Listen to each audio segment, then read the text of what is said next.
Assalamualaikum warahmatullahi wabarakatuh.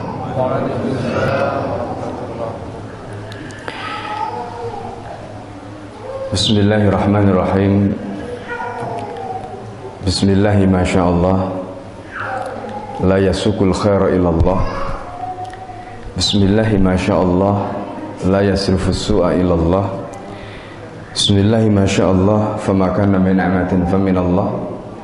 Bismillahi masyaallah. La hawla wa la quwwata illa billah. Alhamdulillah. Alhamdulillahilladzi akramana bidinina.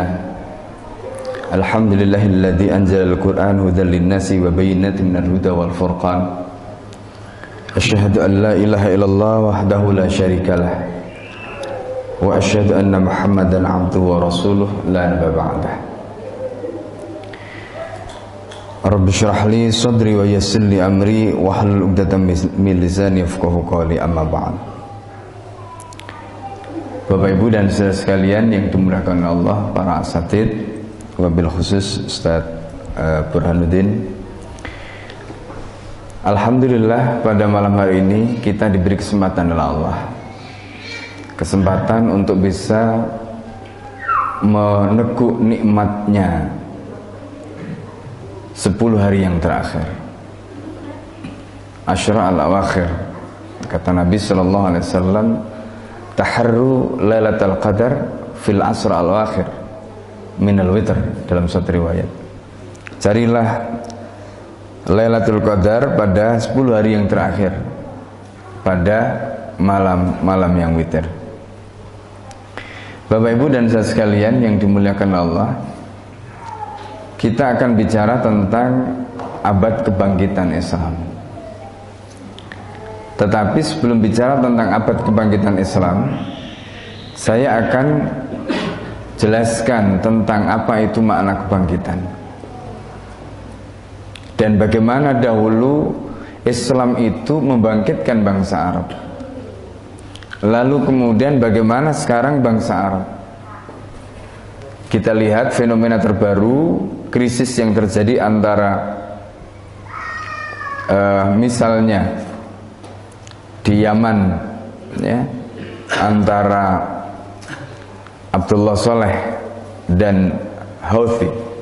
Kemudian yang terbaru adalah antara Qatar dengan koalisi yang dibangun oleh Saudi. Tentu saja ini memberikan gambaran kepada kita tentang apa yang terjadi hari ini. Meskipun mungkin kita membayangkan seringkali yang disebut dengan kebangkitan itu adalah identik dengan kemajuan. Qatar itu adalah negara dengan income per kapita luar biasa, 145 juta per kepala, ya. Nah, jadi tertinggi. Dan meskipun Qatar ini kecil, tetapi tingkat kemakmurannya luar biasa. Tapi persoalannya kemudian, apakah kebangkitan itu identik dengan kemakmuran seperti itu? Nanti kita akan bahas. Bapak Ibu dan saudara sekalian yang dimuliakan Allah, pertama saya ingin mulai dari bagaimana bangsa Arab sebelum mereka mendapatkan Islam. Siapa mereka? Kita tahu bangsa Arab sebelum mereka memeluk Islam, mereka adalah orang-orang jahiliyah, orang-orang yang tidak memiliki peradaban. Islam telah mengubah mereka dari bangsa primitif. Bayangkan, mereka yang mereka sembah itu adalah benda mati. Bahkan Umar ketika masuk Islam, Umar masih ingat bagaimana masa lalunya ketika harus menyembah berhala yang dibuat dari tepung atau kurma. Sehingga pada waktu itu setelah lapar, habis disembah, dimakan berhalanya. Ini perilaku-perilaku yang tentu tidak mencerminkan tingkat intelektualitas bangsa Arab pada waktu itu. Kemudian kita bisa melihat bagaimana anak-anak perempuan, karena dianggap sebagai pembawa sial, mereka kubur hidup-hidup. Sehingga di dalam Al-Quran, ya, itu ada pertanyaan, ya. Wa idal mau'udatu su'ilat bi ayyi dhanbin qutilat.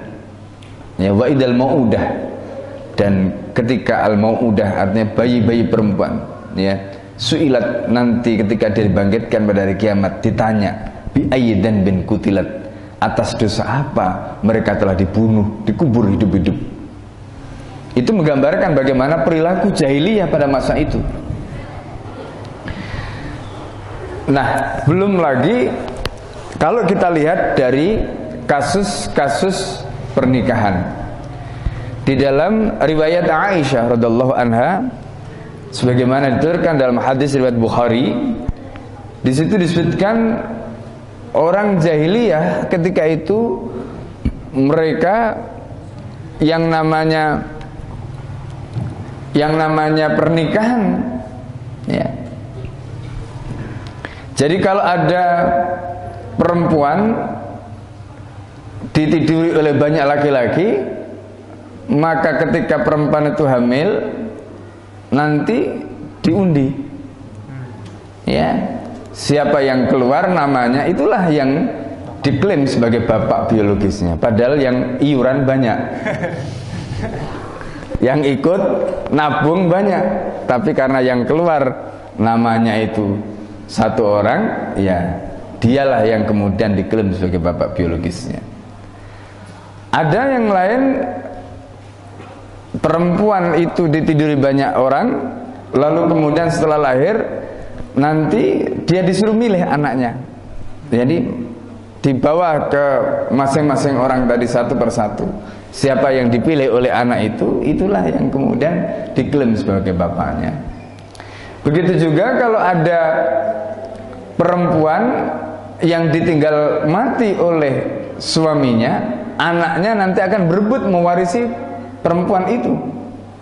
Jadi ibunya sendiri diwarisi oleh anak laki-lakinya. Nah, itulah tradisi jahiliyah. Bagaimana mereka di masa lalu yang begitu luar biasa primitifnya. Nah, Islam datang kepada mereka. Islam mengubah cara pandang mereka. Islam mengubah perilaku mereka. Mulai dari bagaimana Islam membentuk pandangan mereka tentang konsep teologi, konsep akidah, konsep ketuhanan. Al-Quran sejak awal, kalau kita baca surat-surat Makkiyah yang diturunkan sebelum Rasulullah SAW hijrah, ayat-ayat yang terkait dengan akidah itu banyak dibangun dengan menggunakan reasoning, menggunakan nalar, sehingga ayat itu bisa dipahami, bisa dicerna dengan mudah oleh orang Arab jahiliyah, dan kemudian mengubah persepsi mereka tentang teologi atau ketuhanan. Misalnya kalau kita baca ayat yang atau surat yang paling pendek, surat Al-Ikhlas, Allah mengatakan di situ, a'udzubillahi minasyaitonirrajim, qul huwallahu ahad, Allahus samad, lam yalid walam yulad walam yakul lahu kufuwan ahad. Qul huwallahu ahad, katakanlah Muhammad, Allah itu ahad, satu, Allah itu esa, Allah itu tunggal, ya. Allahus samad, ya. Jadi Allah itu Maha Esa, Allah itu Maha Tunggal, dan Allah itu tidak bergantung kepada apapun. Lam yalid walam yulad, Allah itu tidak beranak dan tidak diperanakkan, artinya tidak lahir, ya. Tetapi Allah itu wujud, ada, dan wajibul wujud. Artinya adanya Allah itu menjadi satu keniscayaan, bukan karena dilahirkan, bukan karena ya melahirkan yang lain. Jadi Allah tidak punya anak dan juga tidak menjadi anak dari yang lain, tetapi adanya Allah itu adalah wajibul wujud, atau dalam bahasa ulama akidah atau ulama usuluddin itu dengan istilah azaliyatul wujud. Itulah Allah. Itu digambarkan di dalam nas yang lain, wal awwalu wal akhir wal dhahir wal batinu. Dialah yang maha awal, dialah yang maha akhir, dia yang tampak dan dia yang batin. Begitulah Allah memberikan penjelasan. Belum lagi di dalam nas yang lain ketika Allah bicara tentang bahwa Allah itu harus satu, tidak boleh lebih dari satu. Lau kana fihi ma'alihatun illallah, andai di langit dan di bumi itu ada Tuhan selain Allah, la fasadata, pasti langit dan bumi dua-duanya akan hancur. Begitulah Allah membangun akidah di kalangan bangsa Arab yang semula mereka itu ngawur. Pokoknya apa saja yang kata nenek moyang mereka harus mereka sembah, tanpa mereka berpikir ini masuk akal ataukah tidak, ini rasional ataukah tidak. Nah, Al-Quran mengajarkan kepada mereka pandangan teologi, pandangan ketuhanan yang rasional. Mulai dari Allah itu tidak beranak, Allah tidak diperanakkan, Allah itu kekuasaannya, Allah itu uluhiyahnya itu bisa kita raba, bisa kita indra meskipun zatnya, ya, itu yang disebut dengan ad-dhahir wal batin. Mana yang dhahir, mana yang batin, jelas diajarkan begitu nyata di dalam Al-Quran.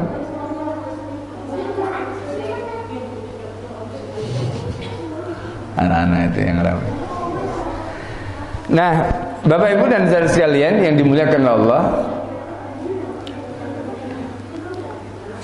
ini gambaran bagaimana Al-Quran bercerita tentang akidah. Belum lagi ketika Al-Quran menjelaskan, ya, karena kalau dalam bahasa Arab itu mereka sudah mengenal Allah. Mereka sudah mengenal Allah. Istilahnya kalau dalam ilmu nahwu itu ada namanya isim ma'rifat. Ya, isim ma'rifat. Isim ma'rifat itu nama yang sudah dikenal. Nah, ada yang disebut dengan isim alam, nama. Ya, nama. Nah, kalau disebut Allah, maka mereka akan mengatakan Allah itu adalah a'raful ma'arif, gitu. Ya, a'raful ma'arif, nama yang sudah sangat dikenal oleh bangsa Arab. Jadi mereka itu boleh saja menyembah Tuhan yang lain, tetapi kalau ditanya siapa Tuhan mereka yang menciptakan langit dan bumi, jawabannya bukan Lata, Uzza, Manat, Hubal, tetapi jawabannya adalah Allah. Ini orang Arab. Karena Allah itu adalah most famous kalau dalam bahasa Inggrisnya, bahasa Arabnya a'raful ma'arif. Nah ini. Jadi nama yang sudah sangat dikenal. Di dalam Al-Quran Allah mengatakan wala in sa'altahum man khalaqas samawati wal ard. Muhammad, kalau kamu tanya mereka siapa yang menciptakan langit dan bumi, la yaqulunallah, mereka pasti akan jawab Allah, bukan Lata, bukan Uzza. Wala in sa'altahum man nazzala minas sama'i ma'an, siapa yang, kalau kamu tanya kepada mereka Muhammad, siapa yang menurunkan air, ya, dari langit, la yaqulunallah, mereka juga pasti akan menjawab Allah, bukan Lata, bukan Uzza. Karena Lata, Uzza tidak bisa menurunkan air dari langit, tidak bisa menciptakan, ya, langit dan bumi. Jadi mereka pasti akan menjawab Allah. Mereka kenal nama itu, tetapi mereka kesulitan untuk menjelaskan Allah itu. Maka Al-Quran mengajarkan pada mereka bagaimana konsep teologi tadi, dengan penjelasan yang rasional seperti disebutkan dalam surat Al-Ikhlas tadi, atau nas-nas yang lain tadi. Nah, ini adalah gambaran bagaimana Al-Quran membangun pondasi akidah mereka yang bisa dinalar oleh akal mereka, yang kemudian setelah bisa dinalar oleh akal mereka, maka bangsa Arab yang memeluk akidah Islam ini, hidup mereka kemudian diubah oleh akidah tadi.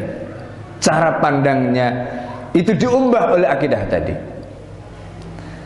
Mereka tidak lagi ketika mengimani Allah yang a'raful ma'arif tadi, yang lam yalid walam yulad walam yakul lahu kufuwan ahad, tidak ada sekutu, maka mereka tidak lagi menyembah berhala, mereka tidak lagi menyembah selain Allah. Itu perubahan yang dimunculkan oleh keyakinan mereka setelah mereka diajari oleh Al-Quran, diajari oleh Islam tentang bagaimana konsep ketuhanan yang benar.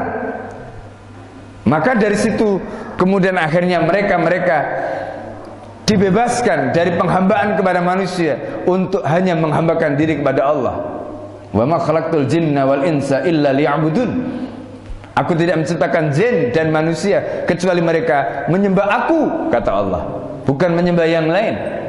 Dan itulah yang menjadi misi Islam, liyuharrira al-ibad min ibadatil ibad ila ibadati rabbil ibad. Itu kata Rubi' bin Amir kepada Rustum. Misi Islam itu adalah tahriril ibad, membebaskan manusia, memerdekakan manusia, min ibadatil ibad, dari menyembah manusia, ila ibadati rabbil ibad, untuk menyembah Tuhannya manusia. Itu yang diajarkan oleh tauhid, itu yang diajarkan oleh Islam. Maka setelah mereka memeluk akidah ini, Rasulullah katakan kepada mereka, qulu kalimatan wahidah tu'tunaha yakhda' lakumul arab wa yu'ti lakumul jizyal 'ajil. Berikan satu kata. Jika kalian memberikan satu kata itu, seluruh bangsa Arab akan tunduk kepada kalian, dan orang-orang non-Arab akan membayar jizyah kepada kalian. Mereka ingin tahu apa satu kata itu. Kata orang kafir Quraisy, jangankan satu kata, kalau begitu berapapun kami akan berikan. Dan ternyata satu kata itu adalah la ilaha illallah Muhammadur Rasulullah. Jadi ketika mereka memberikan la ilaha illallah Muhammadur Rasulullah, seperti tadi keyakinannya, merevolusi keyakinan mereka, merevolusi pandangan mereka, merevolusi penghambaan mereka. Maka yang terjadi apa? Mereka memiliki izzah, kemuliaan, mereka memiliki dignity. Itulah bangsa yang asalnya primitif tadi. Apa yang terjadi kemudian? Yang terjadi kemudian, tidak ada lagi bedanya antara mereka yang kulit hitam, mereka yang kulit putih, mereka yang budak dengan majikan, ya, dan begitu seterusnya. Kenapa? Karena Islam mempersatukan mereka. Islam membangun equality, ya, persamaan di antara mereka. Itulah Islam. Islam menjadikan satu-satunya yang berhak disembah adalah Allah. La ilaha illallah, la ma'budah. Ya, tidak ada hak bagi yang lain untuk disembah illallah, kecuali Allah. Maka tidak ada yang disembah oleh mereka setelah mereka menyatakan asyhadu an la ilaha illallah wa asyhadu anna Muhammadar Rasulullah, kecuali Allah Subhanahu wa taala. Itulah yang kemudian dibangun. Apa yang kemudian terjadi setelah mereka memeluk akidah tadi, dan apa yang disabdakan Nabi sallallahu alaihi wasallam ketika mereka menyatakan satu kata la ilaha illallah Muhammadur Rasulullah, yang terjadi kemudian betul-betul revolusi itu terjadi. Mereka yang asalnya orang-orang biasa, sebut saja Bilal bin Rabah itu budak, Ammar bin Yasir itu budak, ya, Sumayyah itu budak, Yasir itu juga budak, ya. Abdullah bin Mas'ud yang bahkan kemudian dikenal sebagai sahibus sirrin Nabi, orang yang dipercaya untuk menjadi penjaga rahasia Nabi, itu dahulunya adalah pekerja kasar. Tapi kemudian begitu dia masuk Islam, menyatakan dirinya menjadi khatimnya Nabi, semua profesi dia sebelumnya ditinggalkan dan bersedia menjadi khatimnya Nabi. Di mana ada Nabi, di situ ada Abdullah bin Mas'ud. Makamnya, kedudukannya naik. Bilal naik derajatnya, ya, menjadi muadzinnya Rasulullah, menjadi orang kepercayaan Nabi.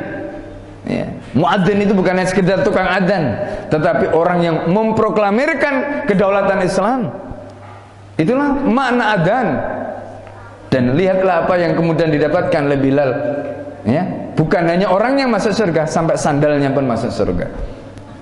Itulah Bilal bin Rabah, itulah Abdullah bin Mas'ud, itulah Yasir, itulah Ammar, itulah Sumayyah. Sumayyah kemudian menjadi wanita yang syahidah yang pertama.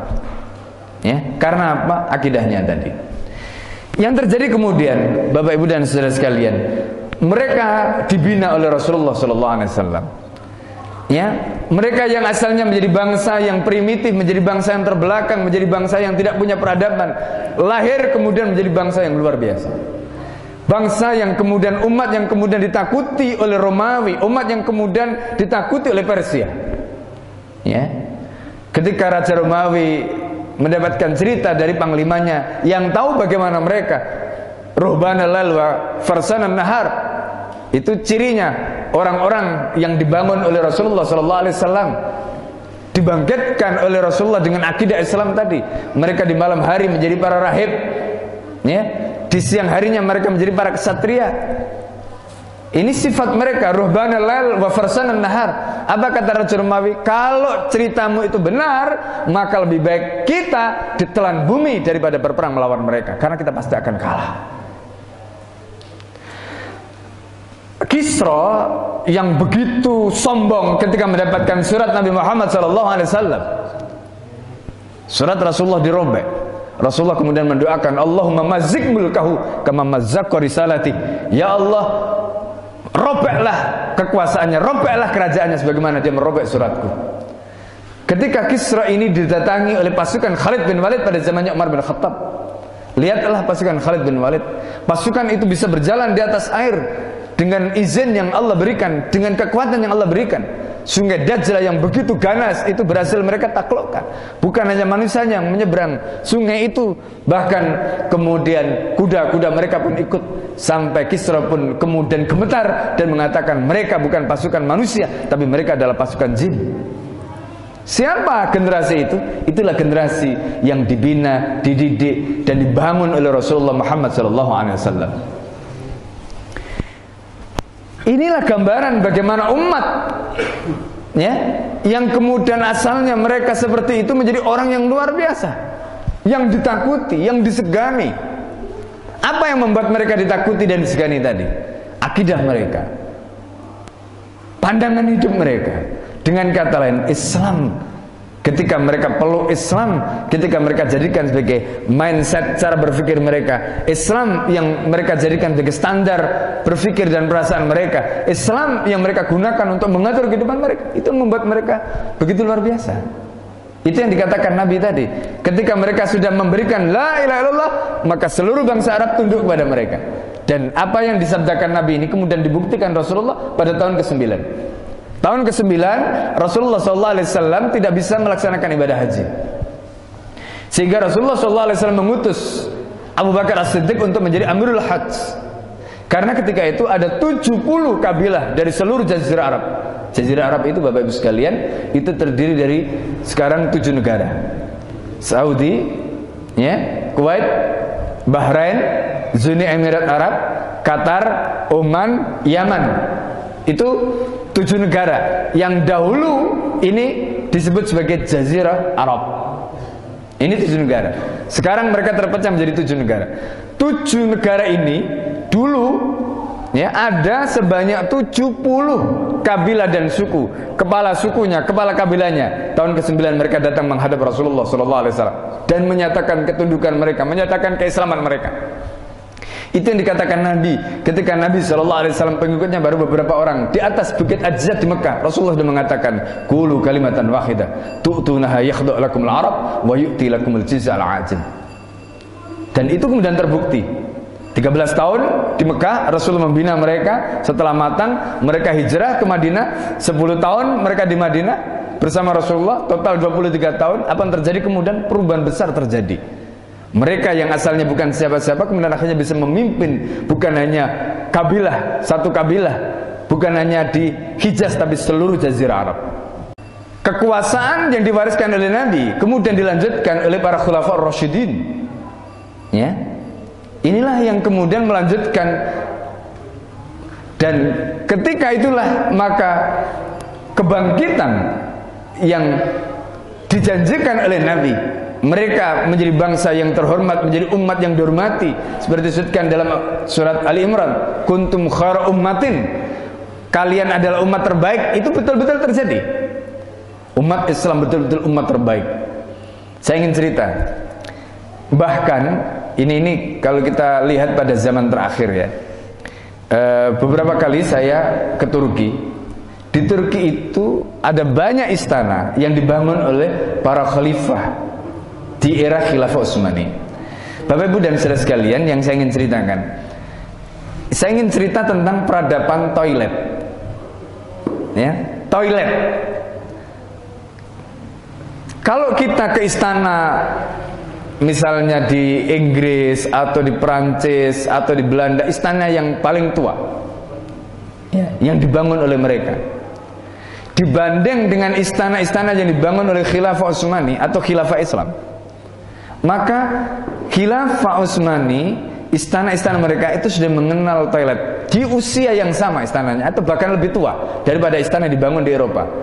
Ternyata di sana kita akan kesulitan mencari toilet, kita akan kesulitan untuk mencari tisu, dan peradaban itu sudah dikenal oleh umat Islam jauh sebelum mereka. Kenapa? Karena Islam mengajarkan toharoh. Toharoh itu tidak ada dalam agama lain kecuali dalam Islam. Maka fikih toharoh itu dipelajari oleh santri-santri, dan itu merupakan fikih bab pertama sebelum fikih-fikih yang lain. Itu adalah contoh kecil tentang bagaimana peradaban toilet.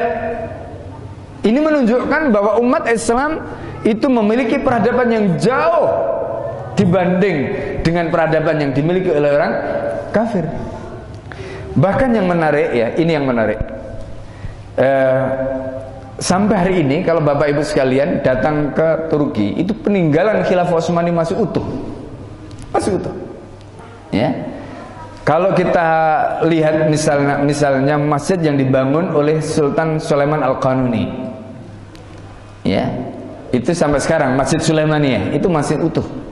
Padahal Bapak Ibu sekalian, Bapak Ibu tahu Turki itu adalah negara yang menjadi salah satu tempat, ya, pusat gempa.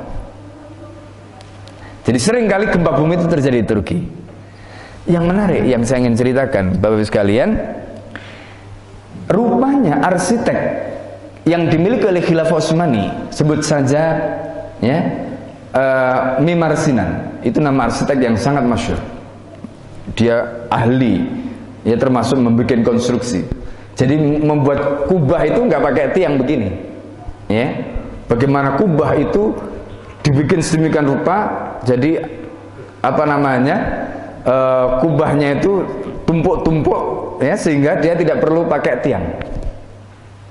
Itu kecanggihan berpikirnya Mimar Sinan. Bukan hanya itu yang saya ingin tunjukkan.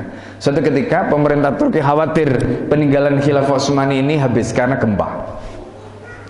Maka pemerintah Turki itu panggil arsitek dari Jepang, karena Jepang itu terkenal karena wilayahnya sering gempa, karena mereka punya konstruksi tahan gempa. Ya, diundanglah arsitek dari Jepang ke Turki. Nah, salah satu yang kemudian digali itu adalah pondasi dari masjid yang dibangun oleh Mimar Sinan beberapa abad yang lalu. Ya, tahun 1500-an. Ya, atau abad ke-16 yang lalu. Berarti sudah berapa abad sekarang.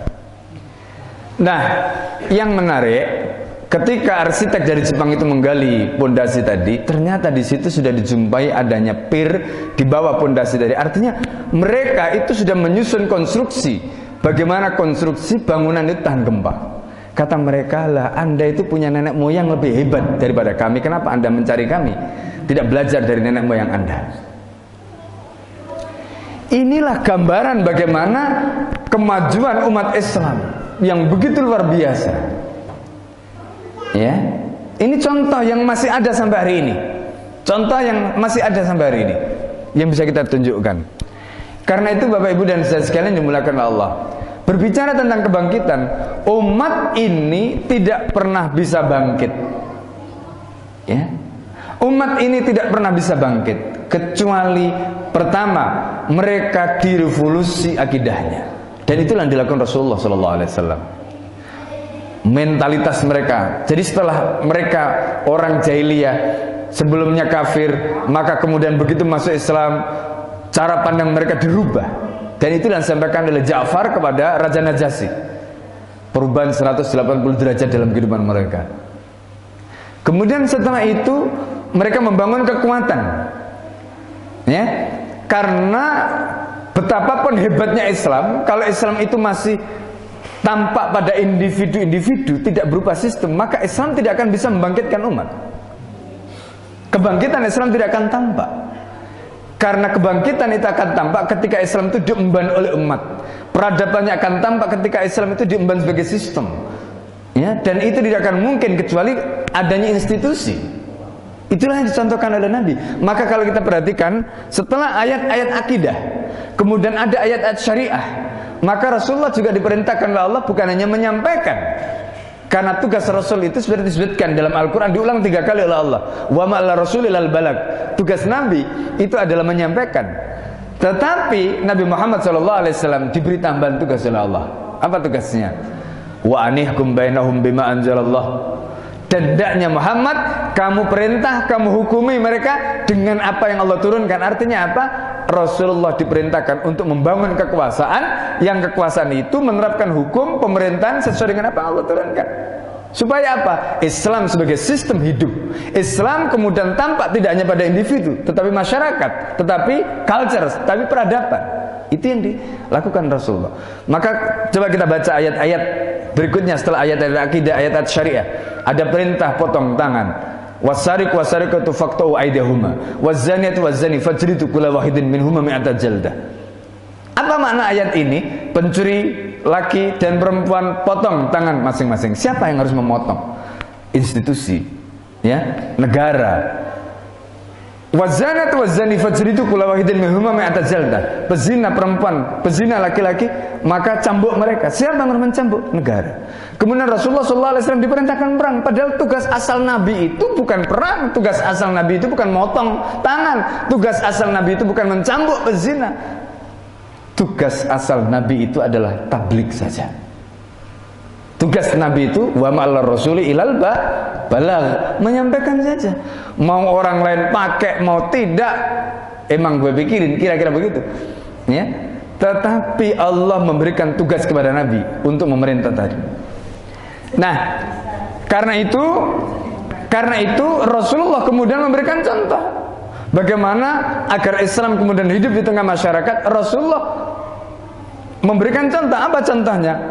Ketika Rasulullah hijrah ke Madinah, kenapa Rasulullah, kalau seandainya tablik saja, kan di Mekah sudah tablik, ya. Tapi kenapa Rasulullah harus pindah dari Mekah ke Madinah?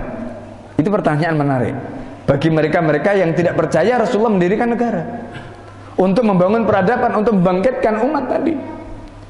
Seandainya Rasulullah tidak perlu membangun negara, membangun sistem, membangun kekuasaan, membangun peradaban, cukup di Mekah. Ngapain Rasulullah hijrah? Toh di Mekah Rasulullah sudah bisa tablik, menyampaikan dakwah. Tetapi Rasulullah butuh kekuasaan, Rasulullah butuh institusi. Itu yang disampaikan Nabi. Bangsa Arab akan tunduk kepadamu dengan la ilaha illallah. Orang non-Arab akan bayar jizyah kepadamu. Tidak akan mungkin mereka tunduk, tidak akan mungkin mereka bayar jizyah kalau tidak ada institusi yang menerapkan Islam dengan dasar la ilaha illallah tadi. Tidak akan mungkin. Maka kalau kita baca hadis tentang baiat yang disampaikan oleh Ubadah bin Samit, bay'ana Rasulullah sallallahu alaihi wasallam ala sam'i wa ta'ati fi manshatin wa makrahina. Pertanyaannya, kalau Ubadah bin Samit mengatakan begitu, kami telah membaiat Nabi. Pertanyaannya, untuk apa Nabi itu diangkat oleh Allah kok butuh baiat dari manusia? Kalau sebagai Nabi, sebagai Rasul diangkat oleh Allah, ngapain perlu baiat? Ya kan? Nah, baiat diberikan oleh manusia itu bukan dalam kapasitas Nabi sebagai Nabi atau Rasul, tetapi itu sebagai kepala negara. Karena itu istilah baiat itu hanya dikenal untuk kepala negara, untuk khalifah, bukan untuk yang lain. Nah, Nabi ketika itu dibaiat sebagai kepala negara, mendapatkan kekuasaan dari orang Ansar. Untuk apa kekuasaan tadi? Nah, inilah yang kemudian menjadi alasan Rasulullah hijrah dari Mekah ke Madinah, untuk menegakkan Islam yang tidak bisa ditegakkan di Mekah. Demikian juga bukan sembarang kekuasaan yang didapatkan Nabi, tapi kekuasaan yang dibangun oleh mereka-mereka, didasarkan atas mereka-mereka yang mengimani kekuasaan itu. Kenapa Rasulullah tolak kekuasaannya di Mekah? Kan orang kafir mereka, kalau kita baca dalam sirah, orang-orang kafir berkumpul di Darun Nadwah. Nabi Muhammad dipanggil, ya Muhammad,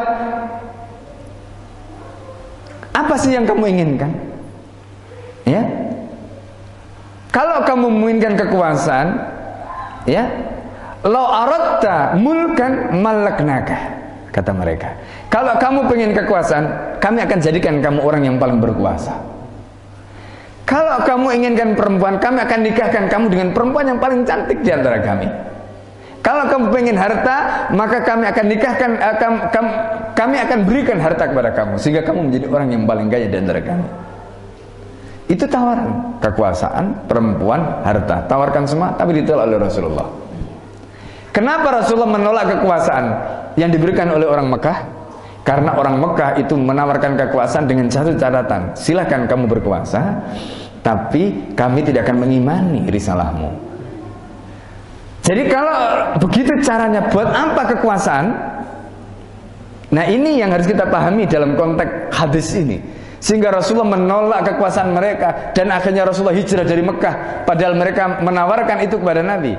Karena kekuasaan itu dianggap tidak mampu untuk membangun peradaban, kekuasaan itu tidak mampu untuk mengubah apa-apa. Maka Rasulullah kemudian hijrah ke Madinah. Setelah orang Madinah masuk Islam, setelah orang Madinah mereka menerima Islam, ya, tanpa syarat, menerima Islam tanpa syarat. Itulah yang menjadi alasan kenapa Rasulullah kemudian hijrah dari Mekah ke Madinah. Dan begitu di Madinah, hanya dalam waktu 10 tahun yang terjadi apa? Perubahan besar luar biasa terjadi di Madinah. Mekah yang dulunya tidak berhasil ditaklukkan oleh Rasulullah dengan dakwah, akhirnya kemudian berhasil ditaklukkan oleh Rasulullah setelah Rasulullah hijrah ke Madinah. Inilah yang terjadi. Nah, jadi kalau kita baca konstruksi tadi, umat Islam itu bangkit bukan hanya dengan akidahnya, bukan hanya dengan syariahnya, tetapi akidah dan syariah tadi kemudian diemban oleh sebuah institusi bernama negara. Dan itulah yang kemudian mereka bangkit menjadi umat terbaik, bangkit menjadi umat yang membangun peradaban.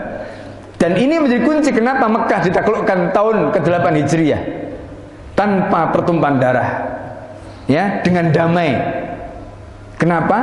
Itu diantaranya karena cahaya Islam itu bisa mereka lihat. Kenapa cahaya Islam bisa mereka lihat dan kemudian akhirnya mereka berbondong-bondong seperti disebutkan dalam surat An-Nasr, idza ja'a nasrullahi wal fath wa ra'aitan nasa yadkhuluna fi dinillahi afwaja.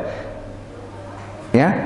Jadi ketika pertolongan Allah dan kemenangan itu datang, kamu akan melihat orang-orang itu masuk Islam berbondong-bondong. Kapan mereka? Fathu Mekah, penaklukan kota Mekah.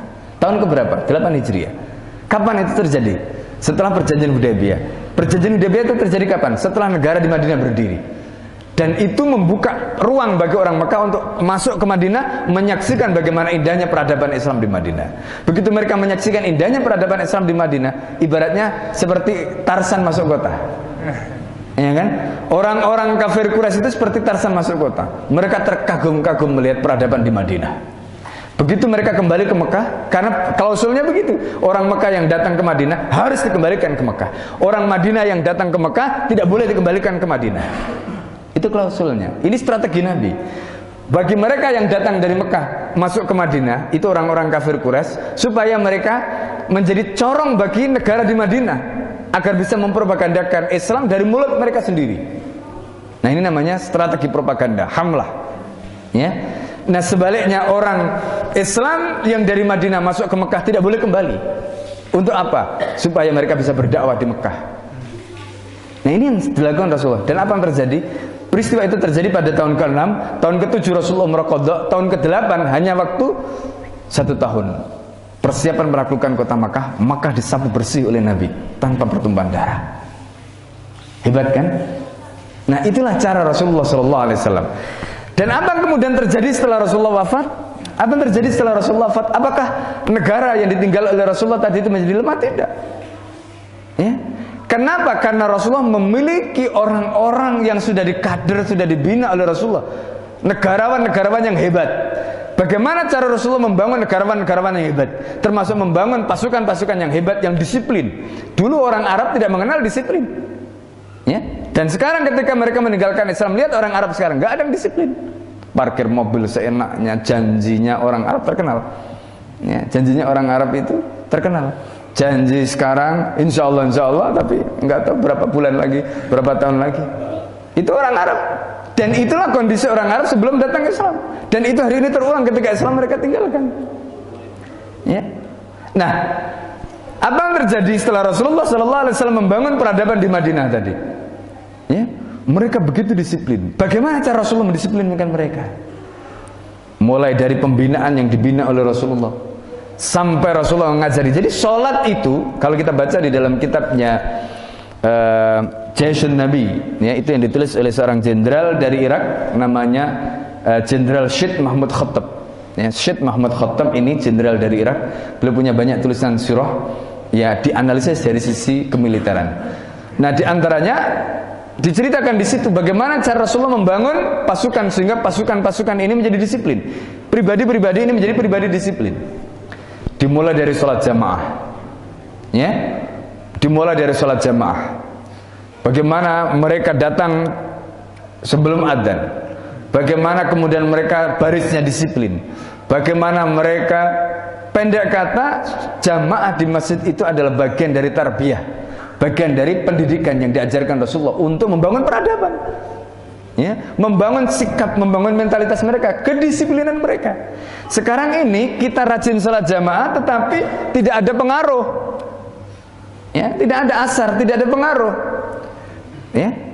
Jamaahnya rajin tetapi setelah itu tetap aja sikap kita nggak berubah. Ini bedanya kita dengan generasi sahabat.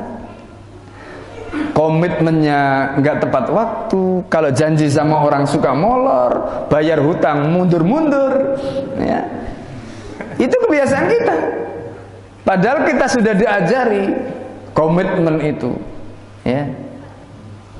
Inilah yang digambarkan oleh baginda Nabi Muhammad SAW. Nah, jadi itu contoh bagaimana kebangkitan umat di masa Nabi, akidahnya direvolusi, kemudian setelah itu keterikatan mereka kepada syariat. Tidak hanya sampai di situ, bagaimana supaya akidah dan syariat itu kemudian betul-betul hidup di tengah masyarakat sebagai sebuah sistem yang hidup sebagai peradaban. Maka kemudian ada negara yang mewujudkan itu. Dan inilah yang kemudian dibangun Rasulullah di Madinah. Dan inilah yang kemudian diwariskan oleh Nabi setelah generasi sahabat yang kemudian disebut dengan Khulafaur Rasyidin atau Al-Khilafah ala Minhajin Nubuwah. Dan kemudian setelah Khilafah ala Minhajin Nubuwah yang berakhir pada zamannya Sayyidina Hasan, maka kemudian diteruskan dengan Khilafah, ya, atau yang disebut dalam hadis dari Imam Ahmad dengan Mulkan Adun. Itu dimulai, kata Ibnu Khaldun, sejak zaman Muawiyah sampai zaman Abbasiyah, karena Ibnu Khaldun itu hidup sampai zaman Abbasiyah. Kalau Ibnu Khaldun hidup sampai zaman Utsmaniyah, mungkin beliau akan sebut sampai zaman Utsmani. Kemudian setelah itu akan ada apa yang disebut dengan Mulkan Jabariyah. Dan Mulkan Jabariyah itu adalah kekuasaan setelah runtuhnya kekhalifan tadi. Dan kemudian setelah itu akan kembali lagi Khilafah ala Minhajin Nubuwah, yang akan mengembalikan peradaban Islam kembali lagi. Jadi kalau kita boleh katakan, sekarang ini umat Islam setelah mereka terpuruk, mereka setelah dibangkitkan oleh Nabi dan kemudian menjadi bangsa, menjadi umat yang luar biasa. Saya ingin cerita bagaimana umat ini di masa akhir sebelum mereka runtuh kekuasaan yang menjadi penumpang yang dibangun oleh Rasulullah SAW tadi. Umat ini sempat memiliki negara adidaya yang wilayahnya itu lebih luas ketimbang Amerika hari ini. Amerika itu wilayahnya hanya 10 juta kilometer persegi. Sementara wilayah Khilafah Utsmani ketika itu luasnya seluas 20 juta kilometer persegi. Artinya 2 kali lipat wilayah Amerika hari ini. Turki Utsmani itu memiliki tentara yang disebut dengan Inqisari. Itu tentara yang paling modern pada zamannya. Perancis 150 tahun kemudian baru bisa membuat ketentaraan seperti Turki Utsmani, ya. Rakyat di Turki Utsmani itu sudah mendapatkan jaminan sosial yang begitu luar biasa, ya. Setiap hari mereka, orang-orang miskin, mendapatkan jaminan gratis dari negara, ya. Ada rumah-rumah wakaf yang dibangun oleh pemerintah ketika itu untuk menjamin warga supaya mereka tidak kelaparan, mereka tidak kehilangan akses tempat tinggal, akses makanan, pendidikan dan sebagainya. Itu didanai dari dana-dana wakaf, ya, nggak perlu BPJS dan mereka nggak perlu bayar iuran kepada negara, ya, karena kekayaan alamnya betul-betul dimanfaatkan untuk kemakmuran rakyatnya. Padahal ketika itu minyak belum ditemukan, ketika itu gas alam belum ditemukan, panas bumi macam-macam belum ditemukan. Tapi mereka sudah mampu memberikan jaminan yang begitu luar biasa. Keadilan di bidang agama juga begitu. Bahkan orang Kristen pun mereka yang tinggal di Balkan berdoa, ya, kepada Allah agar mereka bisa hidup di bawah naungan Khilafah Utsmani tadi. Kenapa? Karena mereka tahu keadilan yang didapatkan ketika mereka hidup di bawah naungan Khilafah Utsmani tadi. Jadi sampai mereka berdoa begini, Allahumma yassir lana dukhul fi dhillil Khilafah Utsmani li'an na'isha fid dini bil itmainan. Ya Allah, izinkan kami untuk masuk di wilayah Khilafah Utsmani agar kami bisa merasakan hidup beragama dengan tenang. Itu doanya pendeta, ya, cuma bahasa Arab. Doanya pendeta begitu. Pendeta Kristen itu doanya begitu di gereja-gereja mereka. Karena mereka merasakan Eropa ketika itu menindas, dan itu tidak terjadi di wilayah Khilafah Utsmani. Ya, luar biasa. Makanya ketika Khilafah Utsmani itu diruntuhkan, Sultan Abdul Majid yang terakhir, khalifah yang terakhir itu diusir oleh Kemal Atatürk dari Turki, diusir ke Paris. Ketika dia naik kereta di stasiun Sirkeci di Istanbul, di pagi yang gelap, pagi buta yang dingin itu, tiba-tiba ada seseorang yang menghidangkan teh hangat kepada sang sultan. Kemudian sang sultan ketika itu sudah sepuh ya. Jadi sang sultan mengucapkan terima kasih kepada orang ini. Kemudian apa kata orang ini? Ya, orang ini mengatakan, Tuhan tidak pantas mengucapkan terima kasih kepada hamba. Karena kebaikan Tuhanlah selama ini hamba bisa hidup di wilayah Tuhan. Ternyata orang itu adalah orang Yahudi. Orang Yahudi yang mendapatkan perlindungan dari Khilafah Utsmani sehingga dia bisa tinggal di Khilafah Utsmani dan dia bisa merasakan hidup. Lihat dahulu mereka dikejar-kejar ya di Eropa, kemudian mereka masuk ke wilayah Utsmani mendapatkan perlindungan, mendapatkan suaka politik, mendapatkan jaminan hidup dan mendapatkan keamanan, kesejahteraan. Dan itulah yang membuat orang Yahudi tadi pada akhirnya membalas budi sang khalifah yang terakhir. Nah, Bapak Ibu dan saudara sekalian, terakhir saya ingin sampaikan, sekarang akidahnya Islam, mereka mengenal syariat Islam, tetapi akidah dan syariat Islam itu nggak dipakai. Karena begini, orang itu punya akidah Islam itu satu hal, tetapi menjadikan akidah itu sebagai kaidah berpikir itu hal kedua. Contoh ya, kenapa kita sekarang melihat fenomena ada orang Islam yang lebih mesra dengan orang non-Muslim ketimbang dengan saudaranya Muslim? Padahal kalau kita bicara ukhuwah nih, ukhuwah itu kan dasarnya akidah Islam. Kita itu sama-sama dengan orang tadi, sama-sama punya akidah Islam. Kenapa kok tidak terjadi ukhuwah? Bukan persoalannya dia tidak berakidah Islam, kita berakidah Islam, tidak. Kita sama-sama berakidah Islam. Masalahnya adalah mungkin dia tidak menggunakan akidah itu untuk menjadi kaidah berfikirnya. Kaidah berfikirnya itu dia gunakan kaidah berfikir liberal, kaidah berfikir sekuler. Akibatnya apa? Dia lebih nyaman dengan orang kafir, dia lebih nyaman dengan orang non-Muslim daripada dengan orang Islam. Itu yang terjadi. Bukan karena dia kafir, tidak. Bukan karena dia tidak memulai akidah Islam, tidak. Ini contoh, itu nyata. Kenapa ada pengajian dibubarkan? Yang membubarkan adalah orang Islam sendiri. Di mana akidahnya? Kalau ditanya apakah mereka bukan orang Islam? Orang Islam berakidah Islam, tapi yang jadi masalah adalah akidahnya tidak dipakai sebagai standar berpikir. Standar berpikirnya itu adalah sekuler, standar berpikirnya itu liberal. Itu yang jadi masalah. Bukan karena tidak berakidah Islam. Kita tidak boleh mengatakan mereka tidak Islam, Muslim, cuma akidahnya tidak dipakai. Karena Islam itu satu hal, menjadikan akidah sebagai kaidah berpikir hal lain. Sama dengan kita sekarang. Kalau sekarang ditanya, ya, orang Islam percaya nggak dengan syariat? Percaya. Soal mengamalkan hal yang lain, ya kan? Nah, itu yang terjadi hari ini. Itulah yang menyebabkan kenapa umat Islam hari ini terpuruk. Mereka tidak bangkit lagi karena akidah mereka tetap berakidah Islam, cuma akidahnya itu nggak dipakai. Mereka tetap menjalankan syariat Islam hal-hal tertentu, dan di dalam kitab-kitab yang dipelajari di pesantren-pesantren itu semua ada. Kita mau tanya hukum apa saja ada, cuma itu nggak dipakai, nggak dipakai. Nah, ini yang jadi masalah. Nah, karena itu untuk mengembalikan itu kita kembali kepada bagaimana cara Rasulullah tadi. Bagaimana akidahnya tadi kemudian digunakan, bagaimana syariatnya kemudian digunakan, dan ini akhirnya hidup kembali menjadi sebuah peradaban, hidup kembali menjadi sebuah sistem. Dan itulah yang kemudian dikatakan tadi Rasul SAW membangun institusi, mewujudkan sih, dan untuk itu maka kemudian mereka akan bangkit lagi. Kata-kata Abu Bakar perlu kita camkan betul-betul. Apa Abu Bakar katakan? La yasluhu amru hadil ummah illa bima sulha bi awwalu. Umat ini tidak akan kembali lagi kondisinya baik sebagaimana umat ini di masa lalu. Mereka bisa bangkit, mereka bisa maju, mereka bisa dihormati, disegani, ditakuti oleh kawan dan lawan. Illa bima soluhabi awwaluhu, kecuali sebagaimana dahulu umat ini pernah menjadi baik. akidahnya dikembalikan seperti dulu, bagaimana syariatnya dikembalikan seperti dulu, termasuk institusi yang diwariskan Nabi kembalikan seperti dulu, baru nanti akan menjadi baik. Tanpa itu tidak akan mungkin mereka bisa bangkit. Kita lihat dari ini, ya, umat Islam, ya, justru yang ingin memperjuangkan Islam, mereka dituduh macam-macam, ya kan? Mereka serang dengan berbagai macam. Padahal yang diterapkan itu syariat Islam, dan yang nyerang itu juga orang Islam. Ya kan? Nah, ini adalah contoh.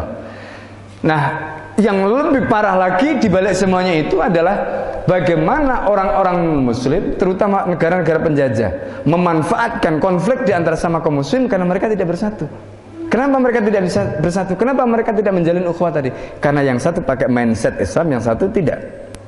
Ini, ya, saya ini lama di pesantren. Saya bisa mengatakan seperti itu karena punya pengalaman. Nah, karena itu Bapak Ibu dan saya sekalian yang dimuliakan oleh Allah Subhanahu wa taala.